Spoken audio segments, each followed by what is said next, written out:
কি গো, কতদিন হয়ে গেল তোমাদের রাজসভা বন্ধ? হ্যাঁ, আচ্ছা, মহারাজ যদি বেতন দিতে না পারেন তাহলে রাজসভা খোলা রেখে কি লাভ বলো তো? বলি বাড়িতে যা চাল আছে সপ্তাহের বেশি আর রান্না হবে না কিন্তু। হ্যাঁ, সেই জন্যই তো হিসেব করছি। বাড়িতে অপ্রয়োজনীয় যা যা জিনিসপত্র আছে সেসব বেচে দেব। আর বেচার মতো কিছুই নেই গো। দেখো, তুমি সব সময় আমার পরেই খাও, তাই আমাদের একটা করে থালা বাটি বেচে দিলে তো কোনো সমস্যা নেই গিন্নি। এই তোমার মাথা না কাজ করছে না। যাও বাইরে ঘুরে এসো, পারলে বাজার থেকে ধার করে হলেও একটু চাল নিয়ে এসো। দেখি যদি কোনো সহৃদয় ব্যক্তি চাল দেয়।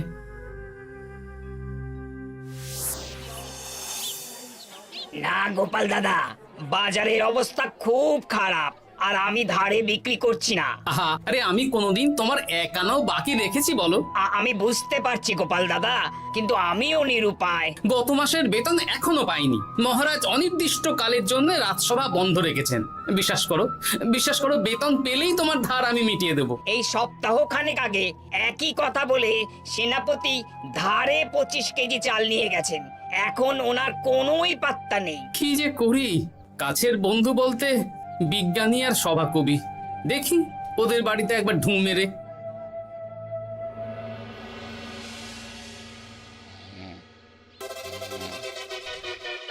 কৃষ্ণনগর কৃষ্ণনগর কৃষ্ণনগর শূন্য।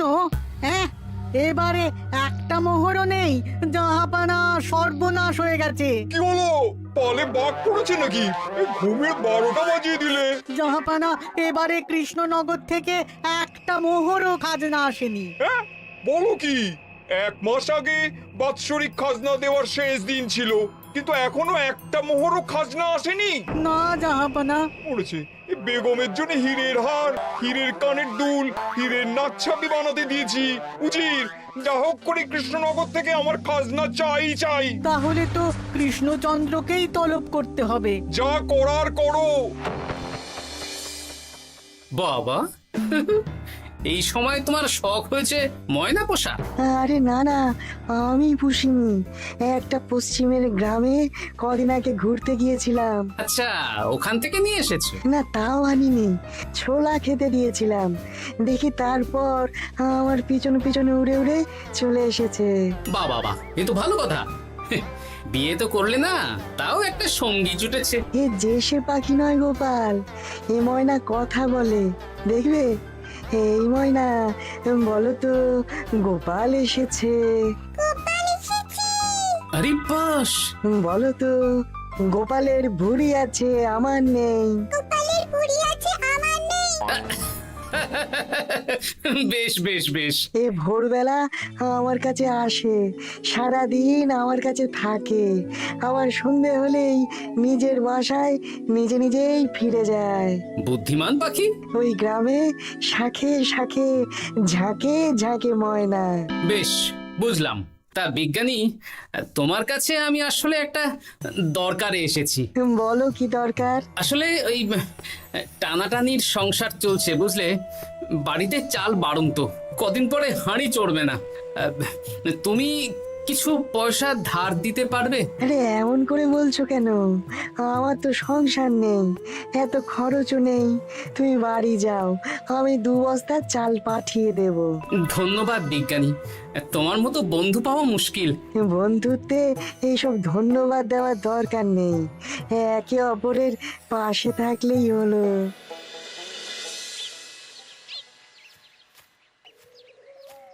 এ কি গো, খালি হাতে ঢুকছো যে? বিজ্ঞানী আমাদের 2 বস্তা চাল পাঠাবে, তাই কিছুটা হলেও চিন্তা কমলো, বুঝলে। ওমা, এই তো সারা বাজার ঘুরে তো ধারে চাল পেলাম না, অগত্যা বিজ্ঞানীর বাড়ি গেলাম। উনি সত্যি তোমার বন্ধু? হ্যাঁ, হ্যাঁ গিন্নি, জানি না কতদিন আমাদের রাজসভার সমস্যাটা চলবে। দেখি অন্য কোনো কাজে লাগতে হবে, বুঝলে। এই দেখো দেখো, যা করার তাড়াতাড়ি করো, এভাবে তো আর চলতে পারে না গো। কি নবাব বাহাদুর আমাকে ডাকছেন? হ্যাঁ, জাহাপনা আপনার উপরে রেগে আছেন। অতি সত্য উত্তর আপনাকে দেখা করতে বলেছেন। এবারে চাষাবাদের মন্দার কারণে রাজস্ব আদায় তেমন ভালো হয়নি, তাই খাজনা পাঠাতে পারিনি। আর কিছুদিন অপেক্ষা করতে বলুন, আমি ঠিক খাজনা পাঠিয়ে দেব। এখন আর খাজনা নিয়ে কথা বলবেন কিনা জানি না। আপনাকে নবাব এই আদেশ পাঠিয়েছেন, আপনি 2 দিনের মধ্যে নবাব বাহাদুরের সাথে দেখা করবেন। আচ্ছা ঠিক আছে।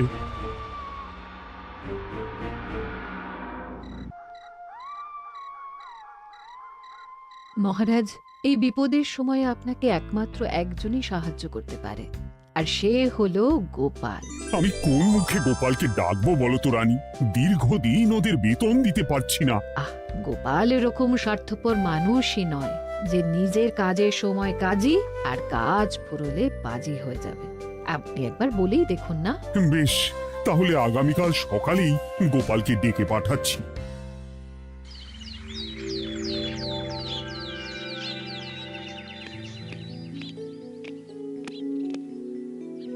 আসতে পারি মহারাজ? হ্যাঁ গোপাল, এসো এসো।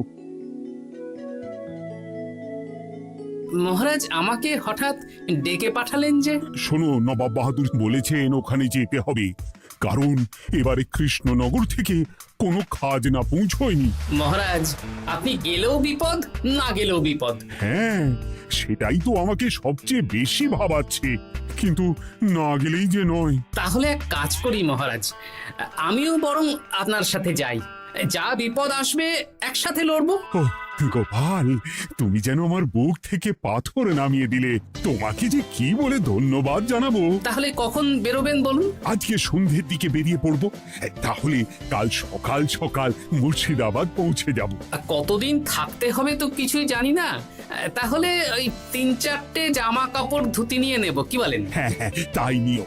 তাহলে সন্ধ্যেবেলা রাজবাড়িতে এসো, একসাথেই বেরিয়ে পড়বো। আচ্ছা মহারাজ।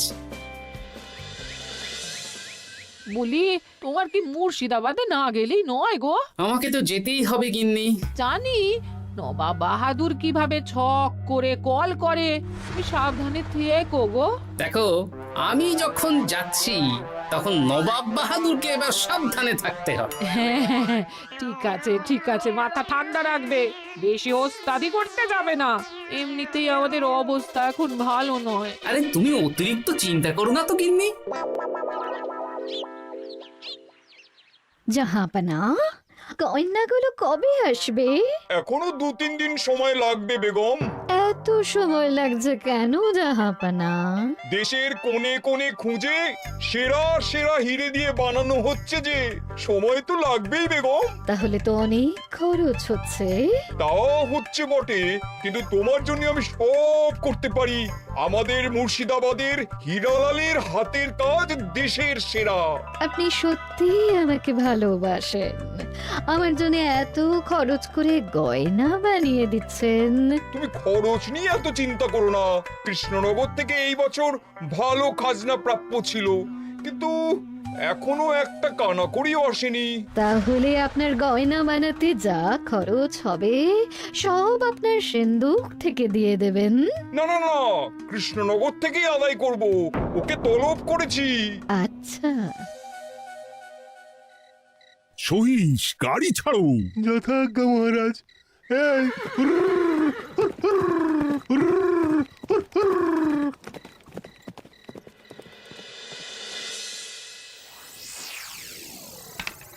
এত রাতে আবার কে এলো রে বাবা? খুলছি খুলছি।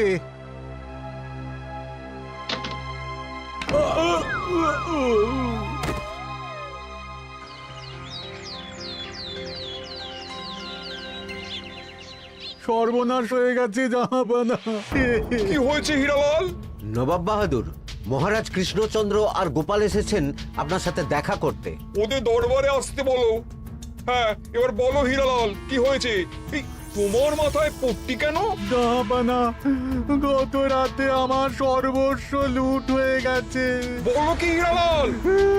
তোমার কাছেই তো বেগমের হীরের সব গয়নাগাটি বানাতে দিয়েছিলাম। হ্যাঁ জাহাপানা, সব গেছে। আমার মাথায় মেরে সব লুট করে নিয়ে গেছে। এবার আমি কি করব জাহাপানা? বেগম সাহেবা, আপনার গয়না যে হীরালাল শেখরার কাছে জাহাপনা বানাতে দিয়েছিলেন, ওনার সব লুট হয়ে গেছে। মানে? আমি এক্ষুনি নিজের কানে শুনে এলাম, এখন হীরালাল শেখরা এসেছে। আমি এক্ষুনি যাচ্ছি। কি করব জাহাপানা, আমার তো সব শেষ হয়ে গেল। আমি কোনো কথা শুনতে চাই না, আমার ওই হীরের গয়নাগুলো চাই। চাই বললেই তো পেয়ে যাবে না। এখন এই গয়না শুধু নয়, হীরালালের সব সোনা দানা চুরি হয়ে গেছে। সেগুলো খুঁজে পেতে হবে। বিগত কয়েক বছর আমার মুর্শিদাবাদে কোনো চুরি ডাকাতি হয়নি। প্রত্যেকটা গ্রামবাসী সুখে শান্তিতে আছে। বাইরের কোনো শত্রু আসারও সুযোগ নেই। গ্রামের সীমানায় দিন রাত প্রহরী থাকে। যদি এসেও থাকে পালাতে পারবে না। এবারে তাহলে চোরটা কে বুঝবো কি করে? এসব সামান্য চোর ধরার কাজ আমার কাছে নস্যি। জাহাপনা, আপনি যদি কৃষ্ণনগরের এবছরের খাজনা মকুব করে দেন, তাহলে আমি চোর ধরার ক্ষেত্রে সাহায্য করতে পারি। ঠিক আছে কৃষ্ণচন্দ্র, তোমার এই গোপাল যদি চোর ধরে দিতে পারে তাহলে এবছরের খাজনা মুকুব। আগে আমি ওই শেখরার সাথে একান্তে কিছু কথা বলতে চাই। বেশ, প্রহরী প্রহরী, তুমি গোপাল আর শেখরাকে একটা ঘরে নিয়ে যাও। আসুন। এবার আপনি চুরির ঘটনাটা বলুন। চুরি না, ডাকাতি। সে যাই হোক, বলুন বলুন। গতকাল রাতে, তারপর সকালে জ্ঞান ফিরে ঘরে গিয়ে দেখি সব ফাঁকা। আমার ঘরের সাথেই লাগোয়া দোকান। আচ্ছা, দেখুন, আমি আপনার কথা শুনে আর একটু আগের যা আলোচনা শুনলাম, তার থেকে মনে হচ্ছে এই চোর স্থানীয় চোর। কি করে বুঝলেন? কারণ বাইরের চোর হলে তো এত নিখুঁত কাজ করা সম্ভব নয়।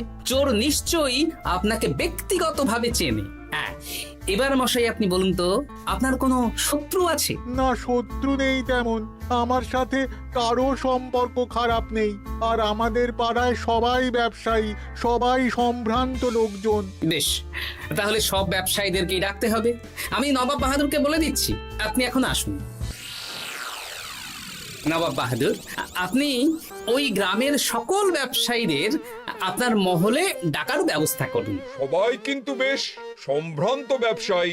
সে হোক না, ওই গ্রামে তো সবাই ব্যবসায়ী, আর বাইরের কোনো লোক গ্রামে ঢোকেনি বা বাইরেও যায়নি। তাই যদি কেউ চোর থেকে থাকে তাহলে ওই ব্যবসায়ীদের মধ্যেই আছে। বেশ, আমি সবাইকে আমার মহলে নিয়ে আসার ব্যবস্থা করছি। আর একটা ফাঁকা বড় ঘর চাই, যেখানে চোর ধরার পরীক্ষা হবে। আর সেই ঘরে আমাদের কৃষ্ণনগরের ঘোড়া চোর ধরবে। হ্যাঁ, ঘোড়া চোর ধরবে? হ্যাঁ, যে ঘোড়ার গাড়িতে আমরা এসেছি সেই ঘোড়া। যদি চোর না ধরতে পারো তাহলে পুরো খাজনা তো গায়ের জোরে নেব, সাথে সাথে কৃষ্ণনগরটাও কেড়ে নেব।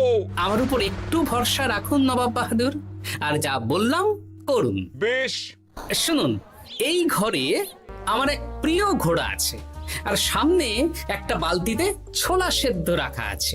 আপনারা সকল ব্যবসায়ীগণ একে একে যাবেন, দরজা ভিতর থেকে বন্ধ করবেন, আর ঘোড়াকে এক মুঠো করে ছোলা খাইয়ে ফিরে আসবেন। তারপর কি বাড়ি চলে যাব? না, সবার ছোলা খাওয়ানো হয়ে গেলে আমি ঘোড়ার কাছে যাব, আর ঘোড়া কানে কানে আমাকে বলে দেবে কে চোর। তাহলে আর দেরি কেন, সবাই একে একে যাও।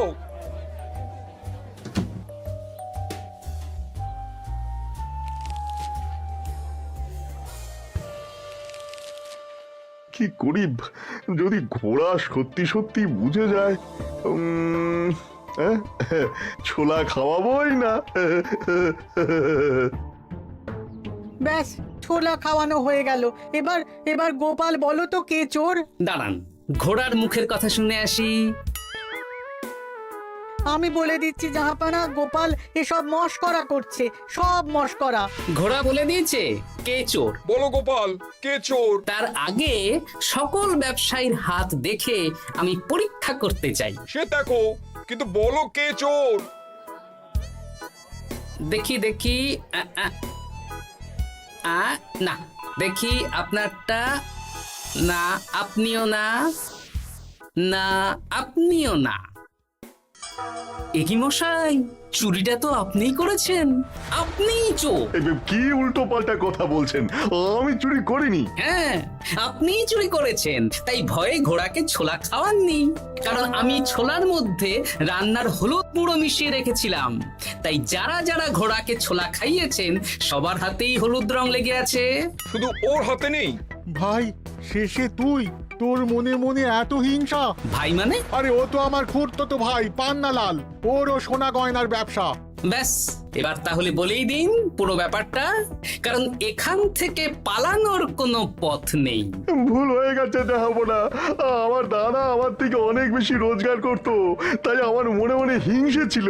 তারপর বেগম সাহেব আর হীরের গয়না বানানোর এত বড় বায়না পেল, তাই হিংসা আরো বেড়ে গেল। আর তুই চুরি করলি? চুরির সব জিনিস কোথায় আছে? আমার বাড়িতেই আছে, দেখাবো না। সাব্বাস গোপাল, সাব্বাস। তোমার কি বুদ্ধি!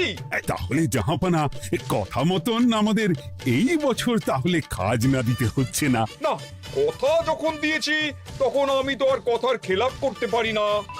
আচ্ছা গোপাল, তোমার তো এত বুদ্ধি, আমার একটা শখ পূরণ করতে পারবে? কি শখ বলুন নবাব বাহাদুর। আমার অনেক দিনের ইচ্ছে একটা হাওয়া মহল বানাবো, কিন্তু ঘরামি রাজমিস্ত্রি কেউই বানাতে পারবে না বলছে। তুমি কি বানিয়ে দিতে পারবে? আগে পারবো জাহাপনা, কিন্তু তার বদলে আমি কি পাবো? আগামী 5 বছর কৃষ্ণনগরের খাজনা মুকুব, আর তোমাকে আমি 100 মোহর উপহার দেবো। বেশ, তাহলে আপনি আমাকে দিন 7 সময় দিন, আর 7 দিন পরে আমার বাড়ির সামনে চলে আসুন। হাওয়া মহল বানিয়ে রাখবো, আপনি নিয়ে যাবেন। বেশ, তাহলে 7 দিন পরে কৃষ্ণনগরে দেখা হচ্ছে। যদি না বানাতে পারো তাহলে কিন্তু আগামী 5 বছর কৃষ্ণনগরকে দ্বিগুণ খাজনা দিতে হবে, এই আমি বলে দিলাম। বেশ, রাজি।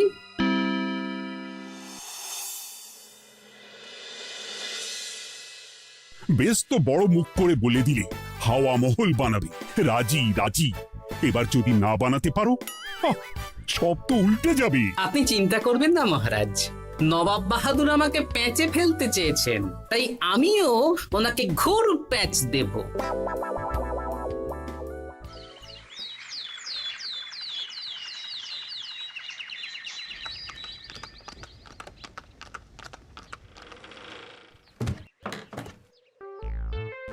কি গোপাল, আরে কোথায় আমার হাওয়া মহল? 7 দিন হয়ে গেছে তো, তাই মহল দেখতে চলে এলাম। কাজ একদম শেষ পর্যায়ে, চলুন পশ্চিমের মাঠে চলুন। গিন্নি, তুমি মহারাজকে খবর দাও আর বলো পশ্চিমের মাঠে চলে আসতে। আরে তাড়াতাড়ি কর, তাড়াতাড়ি কর। ওই দেখুন, আপনার হাওয়া মহল তৈরি হয়ে গেছে। কই? উপরে দেখুন। ওরে, নবাবের হাওয়া মহল বলে কথা, ইট কথা হয়ে গেছে। এবার রং কর, রং কর। হাওয়া মহল রং করছি তো, এত তাড়া দিস না। আরে তাড়াতাড়ি কর, তাড়াতাড়ি কর। আরে এসব আবার কি? ময়না পাখি হাওয়া মহল তৈরি করছে? হ্যাঁ, হাওয়া মহল তো, তাই হাওয়াতেই তৈরি হচ্ছে। হাওয়া তো আর চোখে দেখা যায় না, আমি তৈরি করিয়ে দিয়েছি। এবার জাহাপনা আপনি নিয়ে যান। হয়ে গেল, এবারেও গোপাল দাও মেরে দিল। মানে আমি কি করে? সে তো জানি না জাহাপনা, আপনি বলেছিলেন হাওয়া মহল বানিয়ে দিতে হবে, আর আমি আপনার আবদার পূরণ করেছি। এখন আগামী 5 বছর আমরা খাজনা মুক্ত। সাব্বাস গোপাল। ওরে, রংটা ভালো করে কর, ভালো করে কর। নবাবের হাওয়া মহল। গোপাল, তুমি সত্যিই বুদ্ধিমান, তোমার বুদ্ধির জবাব নেই। শোনো, আগামী 5 বছর কৃষ্ণনগরের খাজনা মুকুব, আর এই নাও তোমার 100 মোহর উপহার। এবার বলো, তুমি এই অসম্ভবকে সম্ভব করলে কি করে? আমি বুঝতেই পেরেছিলাম, আপনার মুর্শিদাবাদের চোর ধরার পরে আপনি আমাকে যখন হাওয়া মহল বানাতে বললেন, তখন নিশ্চয়ই কোনো উদ্দেশ্য আছে। কারণ আপনি তো মন থেকে চাননি যে খাজনা না দিয়ে আমরা মুক্তি পাই। তাই গোপাল এই চালটা চাললো। যদিও আমি গোপালকে একটু সাহায্য করেছি। কিরকম সাহায্য? কদিন আগে আমি বিজ্ঞানীর ঘরে গিয়ে দেখি একটা ময়না হুবহু মানুষের মতন কথা বলছে। আর বিজ্ঞানী বলল এরকম অনেক ময়না পাখি আছে। ব্যাস এই এক সপ্তাহ ধরে আমি ময়নাগুলোকে বিভিন্ন বুলি শেখালাম, আর ওরা সেগুলোই বলে চলেছে। নয়, হ্যাঁ। ওরে রংটা ভালো করে কর, ভালো করে কর, নবাবের হাওয়া মহল। মহারাজ 100 মোহর আপনি রাখুন। আমাদের সব সভাসদদের এই মোহর থেকেই আপাতত বেতন দিয়ে রাজসভা শুরু করুন। ধন্যবাদ গোপাল, তোমাকে আমার সভাসদ পেয়ে আমরা সবাই ধন্য। আর বিজ্ঞানীকেও।